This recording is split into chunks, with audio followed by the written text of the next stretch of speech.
Rich, thank you so much. It's been so good connecting with you today, man. A couple last questions for you here on Reinvention Daily is, Rich, first of all, how have you reinvented your business? Andrew, that's a great question. And it's a very interesting time that we're in. Everything changed in the last 6 weeks. And for me, when it started to play out, it was about talking with my clients and understanding what was going on in their world. In some cases, it was batten down the hatches. They just needed to cut all spending and really focus on surviving. In other cases, I had clients that were booming. For others, it was really about identifying, all right, how do we pivot? Where is there a market for our services? And what is the right messaging? And so I think for both my own business as well as for the clients I serve, it's understanding this is a different time and there are different needs and there's a different message or messaging, and you really need to be focused on doing all those things correctly. It's you have to learn how to reinvent yourself, and I had plenty of experience doing that, moving from a corporate guy, 30 years at FedEx in an executive role, and then starting my own business. If you ever want to have an interesting life experience, try going from a very structured ecosystem and then moving out on your own and reinventing yourself. It's quite enlightening. It's daunting, it's stressful, but boy, it's exhilarating. It just takes time to figure out, how to what you need to do differently, right, in the new normal. Absolutely.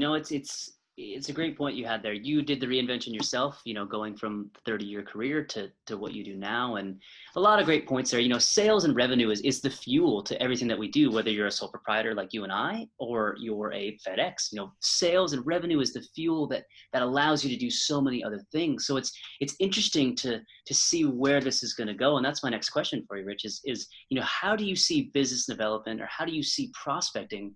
How do you see that reinvention and that moving forward? I think that selling as we know it will forever be changed.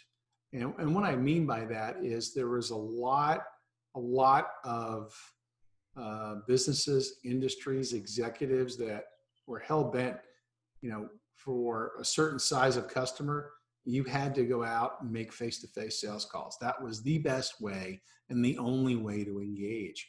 And I think what we've realized in the last 6 weeks is, the virtual selling can be very, very effective when you leverage technology platforms like Zoom, and you're talking, to the right person who's got a need for your product or service, and they've got the money to buy, the budget to buy.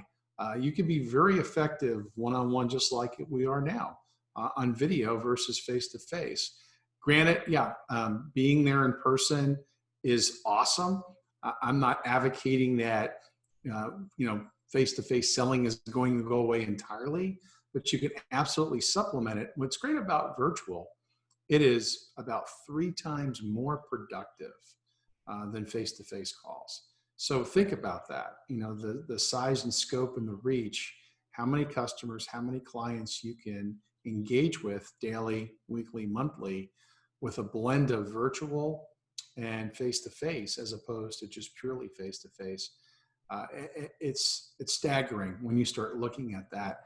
And honestly too, Andrew, the other part of it is, even as things begin to normalize from a buyer standpoint, there's going to be a number of buyers that would much prefer a virtual engagement than face-to-face.